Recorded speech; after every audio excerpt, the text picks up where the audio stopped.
This is a brand new episode of an Investor's Journey podcast. I am your host, Jonathan Barbera. And before we get started with this episode, again, I would like to stress to you guys, kind of ran out of breath on that last one. I would like to stress to you guys is that if you have any questions about any of the episodes you're listening to, any part, any section, seriously, reach out, email me. My email is john@primehomes.com, JON@primehomes.com. You can email me with any questions. You can comment at any one of these, wherever you're watching this video, or send me a private message, whatever you want. But reach out. Every time I go to a networking event, I get the same question from you guys about, a past episode, maybe it was months ago, that you heard and something didn't quite make sense, or you needed further explanation. You've been waiting weeks or months to be able to ask that question. There's no need for that, right? There's no need for you to wait. You got to keep moving with your business. You got to get that thing going. So if there's something I talked about and you're not sure, reach out. I'm always available to answer questions. All right. So make sure to take advantage. So on this episode, it's a very special episode because I wanted to share something that nobody really knows about. This is something that it's very interesting that it's been kept so secretive, and the majority of people do not know about this. And if you do this, you'll never fail in real estate. You understand? Or let alone in any business. I mean, if you really learn this tactic and learn to implement it, it is something that you'll be astonished at what you can achieve. You'll be astonished at how big you can grow your business. So I always see so many people just spend tens of thousands of dollars on training, right? On books, on coaching, on mentorships, on all of these things, tens of thousands of dollars. Or they'll attend countless seminars, to be able to go and hear from these professionals and learn these new tactics and strategies. Or they'll spend an immense amount of time listening to podcasts, right? And they're listening to every single podcast, especially when it comes to real estate. They listen to all the real estate podcasts there is, business podcasts, everything. Yet they still struggle. They still struggle to get going. They still struggle to perhaps grow their business, or many times they just flat out fail when they get out there. So what I'm about to share with you, it is something that nobody really talks about. Nobody that wherever I go, most people don't know this really exists. Only very few people I've seen actually implement this. So when I tell you this secret, right? This is going to be something that's going to be so simple, yet nobody really implements it. I want you to stay with me because I'm going to show you why it works and how you can implement this better moving forward. So that secret is, man, I wish I got drum rolls. I could probably edit that in there, but don't have the time to think about it to figure it out. But the secret is networking. Okay? So I understand right now many of you are like, what the hell? Listen to me. This is serious. I am not joking. Networking is a serious tactic to implement. This is something that has brought us from zero, negative. We started with absolutely nothing. All right. We weren't, these college educated, had a high paying job. We had, thousands or tens or hundreds of thousands of dollars in savings. No, nothing. It was something that we were struggling to just get by. We started with nothing. All right. And now we have gotten to where we are. And in my point of view, it's impressive. All right. Because I don't see many people get here. I don't see many people actually succeed in this space. And it has been through networking that we've been able to get here. Because trust me, I am not the smartest person. You understand? By any means, there are so many people out there so much smarter than me.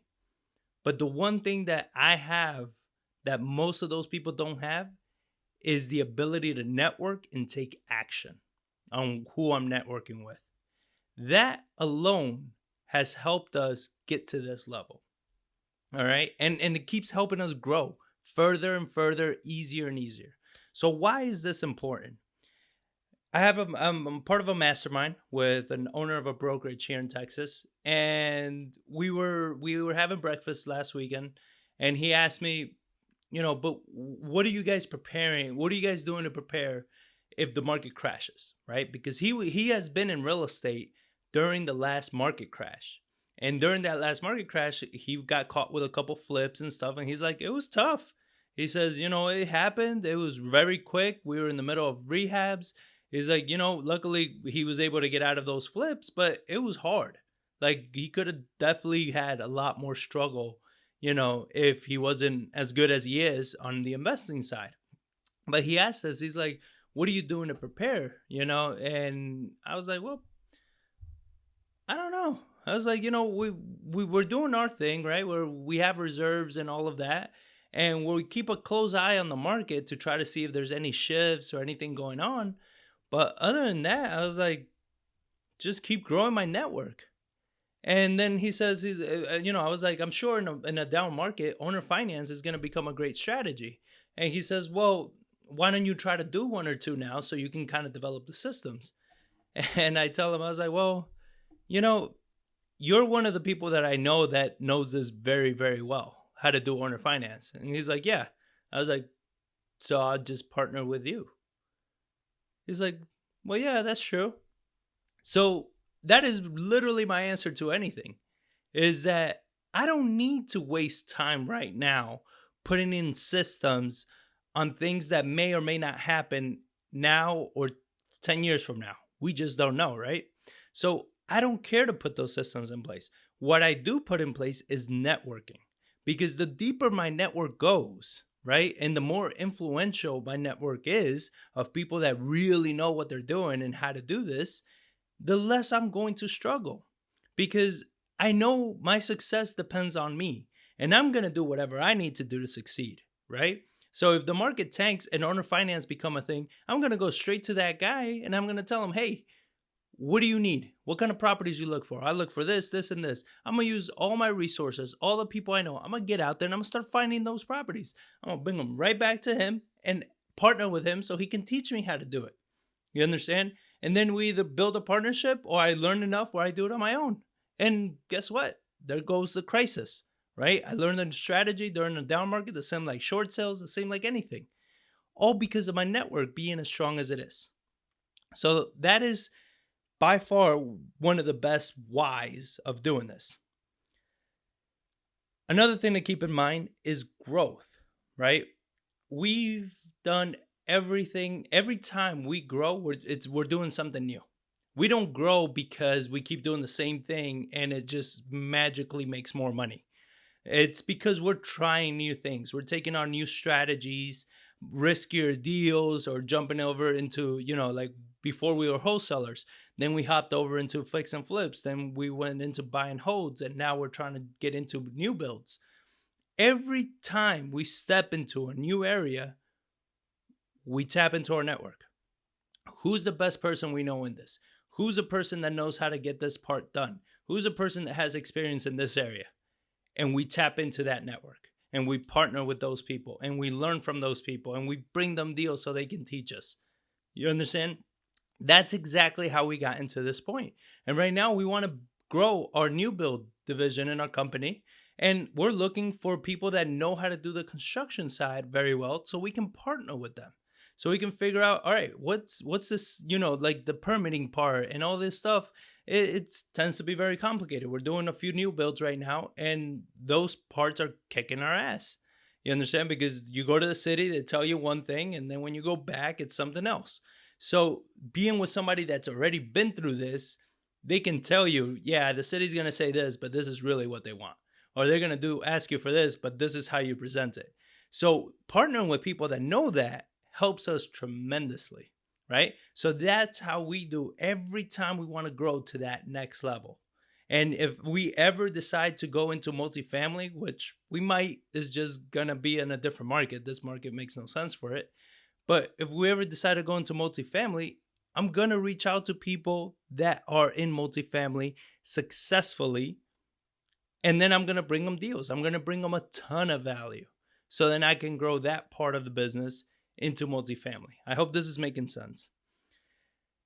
And the last reason of why this is important, and this is a very, very important reason, and I really want this to sink in, is you don't know what you don't know. Okay? I hope that makes sense. You don't know what you don't know. The reason I say this is because I always hear investors say the same shit over and over. And it's like, well, I learned better on my own. Bullshit. Okay? All you're saying is that you're greedy, you don't want to share shit, and you want to get out there and try to figure it out because you have some ego about you that you're going to be special and just kill it on your first deal. That's just completely idiotic, and all you're doing is setting yourself up for failure. You don't know what you don't know. If you're getting into a new flip and you say, well, I learned better hands-on. Learn what? What are you learning better? You don't know if you're doing it correctly. Even if you sell it and you make some money, you don't know if you could have made tremendously more money. Even if you screw up, you don't know why you screwed up. You just know that you screwed up. You know that you just lost money, but you don't know why. You know you're struggling with your contractors, but you don't know why. You get what I'm saying? Like, you just don't know what you don't know. And that, again, through partnerships, through networking, is how you avoid that situation. We actually did a renovation a few years ago that was out of our normal wheelhouse of deals that we do. So typically in San Antonio, we flip properties under the $200,000 price point because they sell fast. This deal, through a partnership, through networking, we got into the property that the ARV was like 280 in the high 200s. That in San Antonio is a very different market because that market in the high 200s is not a very needy market, right? They have options. They have options of new construction. They have options of areas of town, size of homes. They have options. So this was the first time we did this. And we went ahead, we went with our typical way of renovating. We renovated the whole house, did everything. And then we brought in a real estate agent, friend of ours that we met through networking, surprise, surprise, that he works a lot with buyers. So we brought him in. We're like, hey, what are we missing? Right? What is something that this house needs that we haven't thought of? So he went through and he's like, you need to put curtains. You need to stage it more. We already stage it, but he's like, you need to stage it more. You need to put a glass door in the bathroom. You need to do this. You need to do that. He started pointing out a lot of finishing touches that we typically do not do because it's not necessary for houses under 200.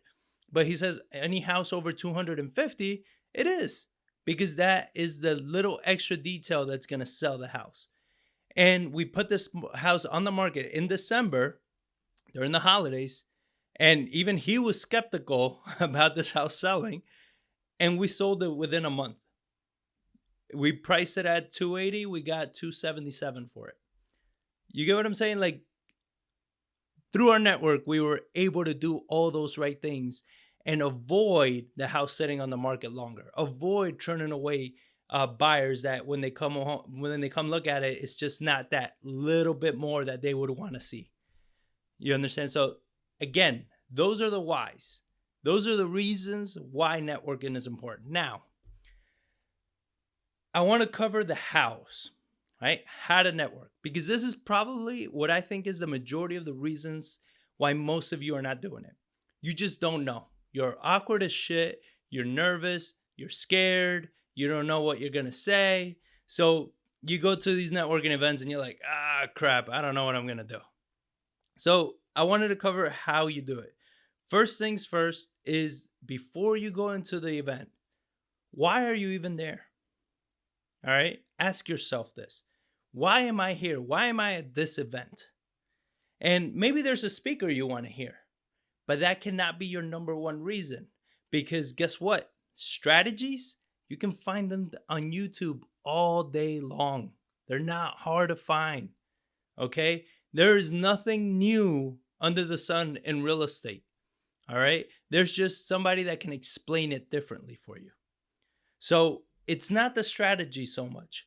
The reason you're there is for the networking, is because of the other people that are there interested in the same strategy, right? Those are the people, if you're interested in buy and hold and you see other people there, they're probably interested in buy and hold too, if that's what the topic is.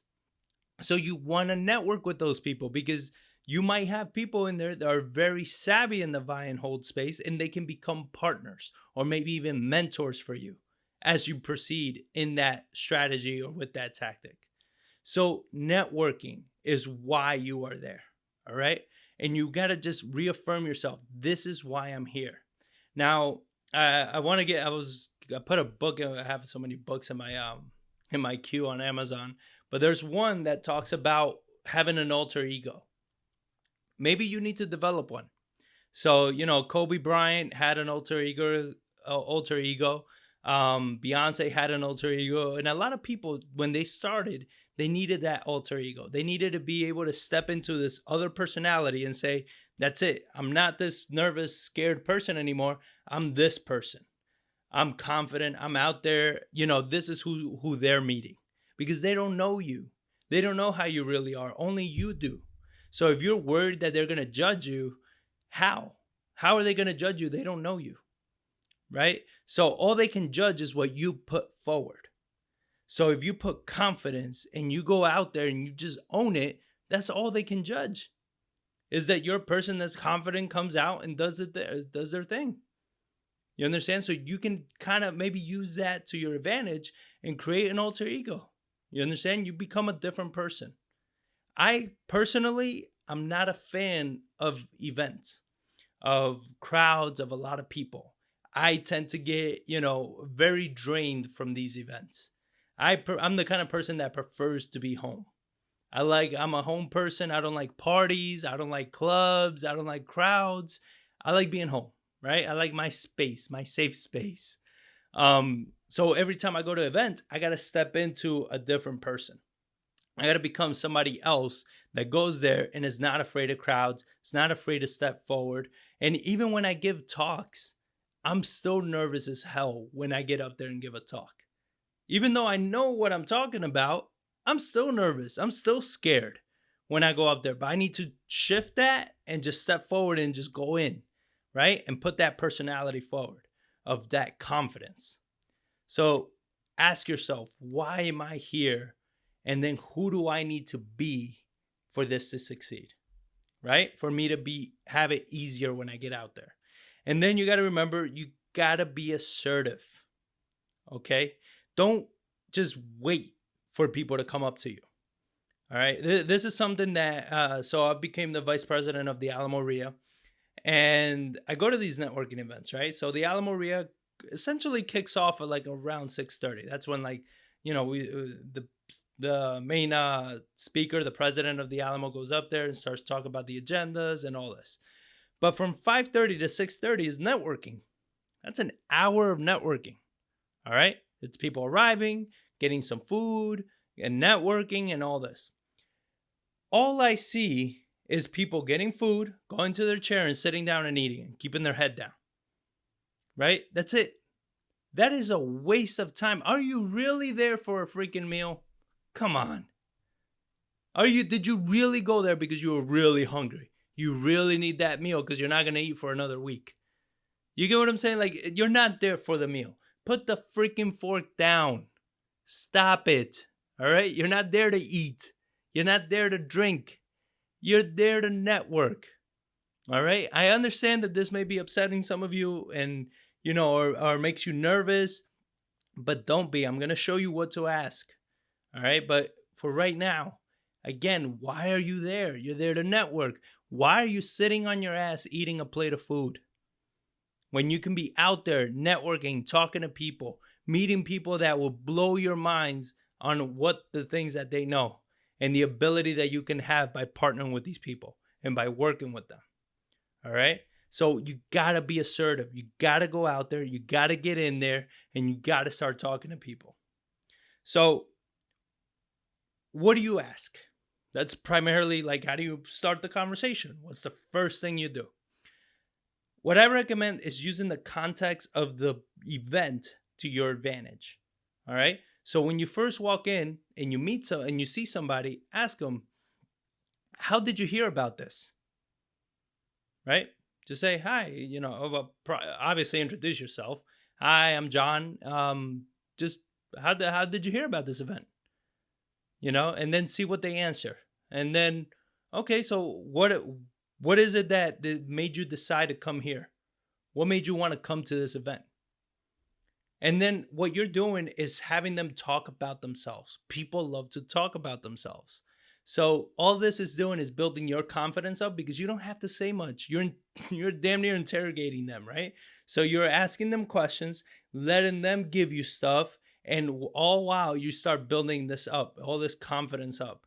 So how did you hear about it and why are you here? What is it about this event that made you come here? Right? Because then that you start finding some commonalities there that you guys can click on. And the next thing is, well, what do you do? What do you focus on? Right? Here you want to know, are they investors? Are they do they work at a job and maybe they're thinking about becoming investors? Because here's where you kind of determine, you know, should you keep talking to them or is it time to, make the excuse of let me go get a quick drink of water and then you just disappear. All right, because that's another thing about networking events. Whoops. Is you got to network. Don't spend an hour with one person. You got to try to keep these conversations under 5 to 10 minutes. All right, so that way you can hit up another person. So, how did you hear about it? Why did you decide to come? What do you do? Now, if they're in real estate and they tell you what they do in real estate and they're successful in what they do in real estate, ask them, what is that one thing that you think brought you the success in real estate? Because this is where you get those, uh, uh, nuggets, I guess, of information, of value from these people. Because this is when if you're talking to a savvy investor or wholesaler or buy and hold investor, whatever it is, they'll share with you what is that one thing, and it makes them think. It makes this conversation a lot more engaging rather than, oh yeah, my name is so and so, I do this, what do you do, here's my card, have a nice day. No, you're actually engaging in a thoughtful conversation. It makes it more entertaining for them and you. Again, you're there to network, make it fun. Don't be just what we call a card ninja, right? Where you just go out, here's my card, here's my card, here's my card, here's my card. I hate that. I hate when I meet somebody, the first thing they do, hi, here's my card. I don't give a damn about your card. You understand? Like, good job, you have a card. I throw it out because that means absolutely nothing to me. I want to know who you are and what you do. And if you're already coming in with the card, I already lost interest in you. You understand? Because all you're trying to do is sell me on some bullshit. And it's always, and sorry if this offends you, but it's always real estate agents that start off a conversation that way. So stop it. Stop with the cards, build relationship. Asking these questions is really what's going to help you get there. So if they're successful, what's the one thing that got you there? And if they're not successful, maybe they're just starting off, well, what's that challenge that you're facing? Because guess what? Maybe the challenge they have is something maybe you found an answer to already. And you can share that with them and bring more value to them, which in return, they might reciprocate later on with bringing a deal to you.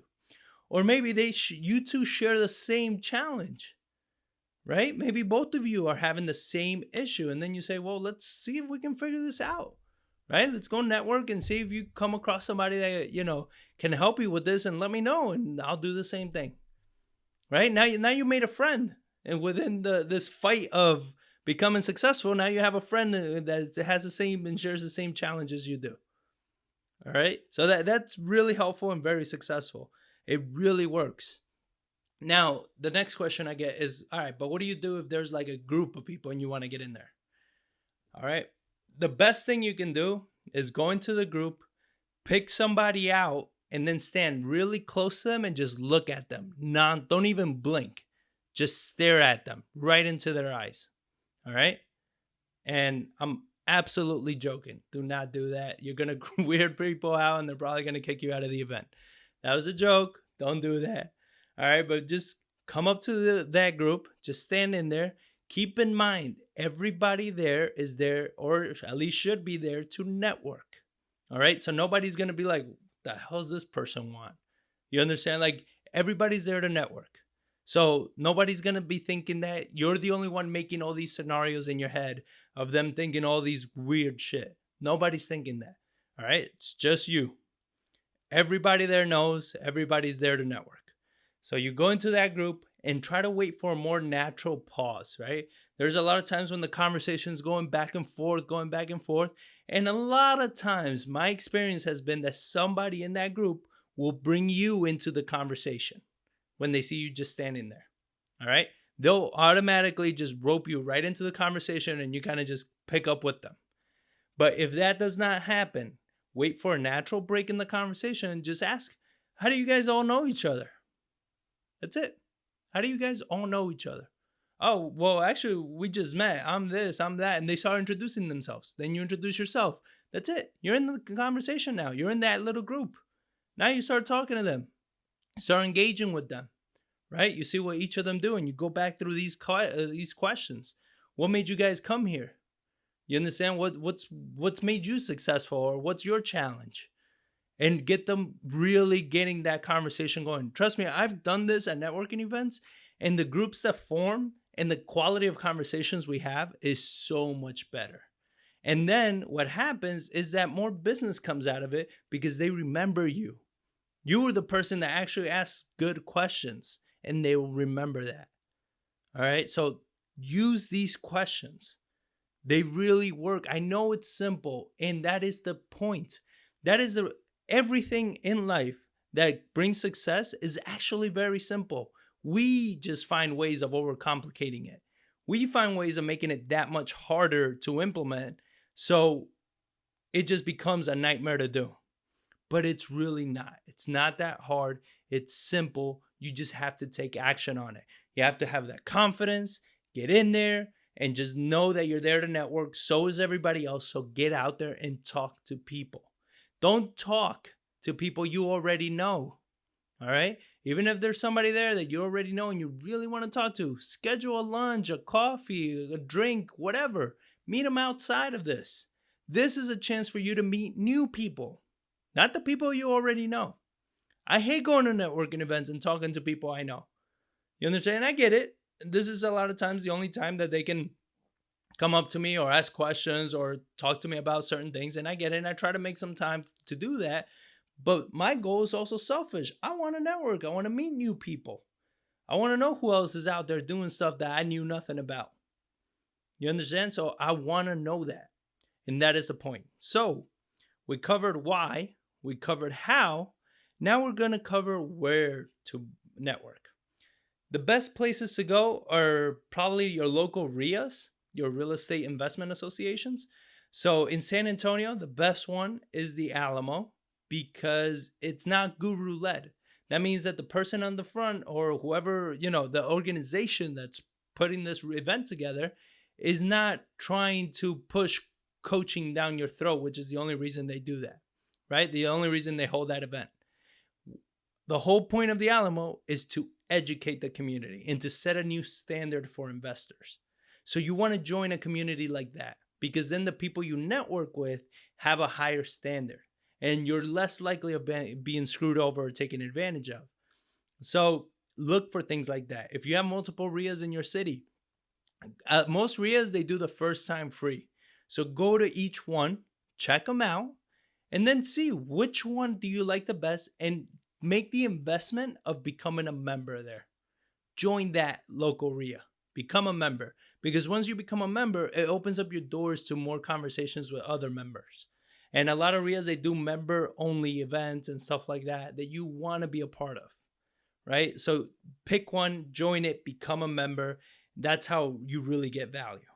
Outside of the RIAs, the next place you want to go to is you want to go on Facebook events or meetup.com. I haven't been on meetup.com in a while because most people are using Facebook events. But go on Facebook events and look for happy hours or coffee meetups. Look for those that is just a bunch of people getting together talking real estate or talking whatever business you're in. But whatever it is that industry that you're in, find those little groups that get together for coffee or beers or whatever it is, and they get together and they start talking about business, right? Then you go and you start the same thing. What brought you here? Why are you here? Are you successful or are you not? What's your challenge? Ask those same questions. Well, the reason I like those the coffee ones are even better. But the reason I like the coffee and the happy hour ones is because they tend to be more intimate. All right. Unless there's some big group putting them on that they offer free drinks. I tend to not really go to those because those are just a bunch of people trying to get free drinks. Not really anybody looking to actually grow and learn something. But all the other ones are just, happy hour events or coffee meetups you want to go to because it's more intimate. The networking is so much better. And in certain ones, you actually get to go around the room and introduce yourself and introduce somebody and see what other people are doing. So then you say, you can pinpoint people out and say, oh, that person's doing what I want to learn. I need to talk to them. You understand? I need to reach out. I need to get their info because that's the person I want to be networking with. And this gives you a chance to practice your pitch. Who are you? What do you do? What are your goals?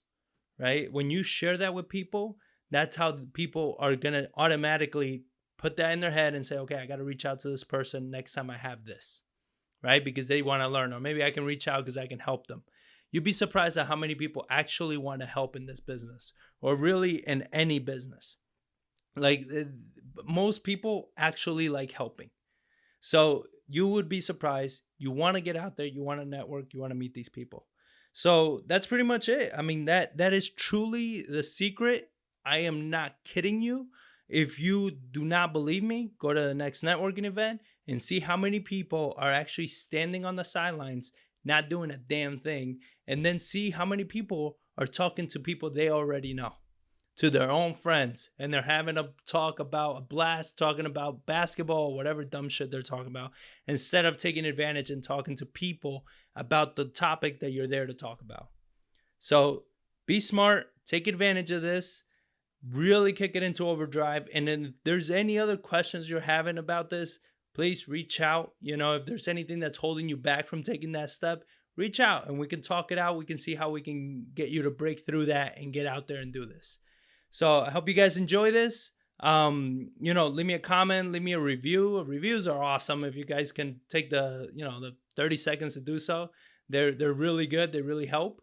If you're on iTunes, there's a little, you scroll up, you can leave reviews there, or on Facebook page. I mean, wherever you want, whatever's easiest, they definitely help.